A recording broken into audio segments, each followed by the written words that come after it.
Dwight Howard is easily one of the most underrated and underappreciated stars ever, but I am very comfortable in saying that he is the most disrespected star of all time. The way Dwight Howard get talked about nowadays truly breaks my heart. So much of what you will hear is youngins just saying he sucks about his higher zest levels, which is okay. Ain't nothing wrong with that whatsoever. But when we sitting here talking about basketball, the man was an absolute alien. 6'10", 265 pounds, with a 7-foot wingspan and a 40-inch vert. Who, I don't know if people just don't remember or never knew it at all. Dwight Howard was generally regarded as one of the best players in the league at his peak.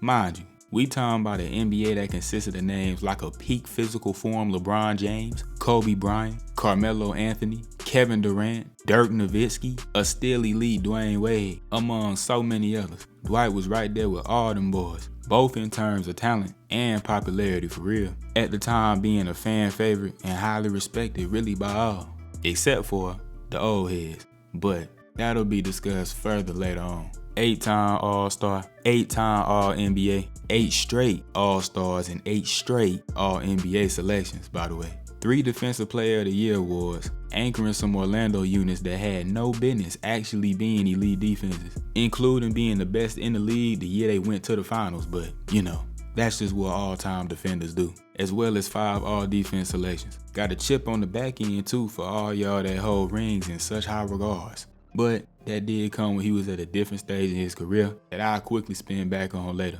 We only really here to speak on D12's peak. First and foremost, he elevated Orlando to levels that they hadn't been to since Shaq, including their finals run in 2009, where they Schmeckeldorf Philly beat the defending champion Boston Celtics, who were without Kevin Garnett. Gotta go ahead and mention those. And lastly, in the conference finals, the number 1 seed, 66-win Cavs led by MVP LeBron James. And of course, they ended up falling short in the finals to Kobe. Now personally, I won't sit here and ever try and act like them Orlando teams weren't nice. Genuine sleepers that were very well constructed around Dwight. Were ahead of their time specifically in terms of how they spaced the floor and shot the 3-ball.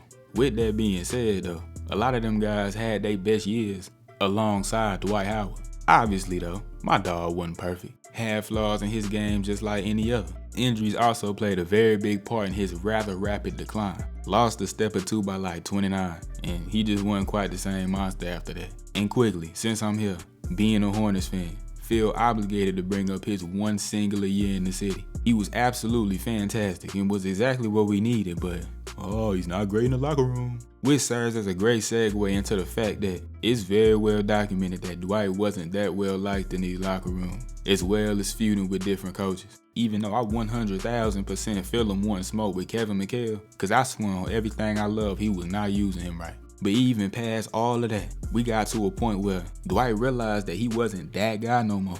Put all his pride to the side and changed himself. Significantly slimmed down, realized his new ideal role, became a backup, and was able to see that ring that every player so desperately wants. Y'all look at this man's resume and try and tell me he ain't great, that he ain't top 75. There are several names on that list that should not be over Dwight Howard. No way, I ain't going. But I won't even get too deep into that. But you want to know somebody that did great work to tarnish D12 and his legacy? Shaquille O'Neal was irrefragably the leader in the anti-Dwight movement, and it's clearly worked very well. Felt threatened. He ain't like Dwight's career path, which did eerily mirror his own. But what I for sure think the thing was that put Shaq over the edge. Superman don't give a damn what he had on. There's only one Superman. But listen, comes out with a cape on with an S on his chest. What was I supposed to call him? Dwight Howard. I even personally vividly remember watching Inside the NBA back in them days and hearing them constantly talk down on the boy. Say Dwight was a good but not a great player.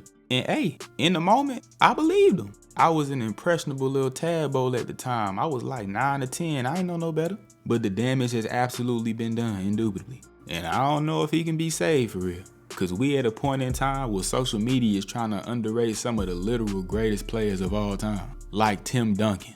So, Dwight might real life be cooked.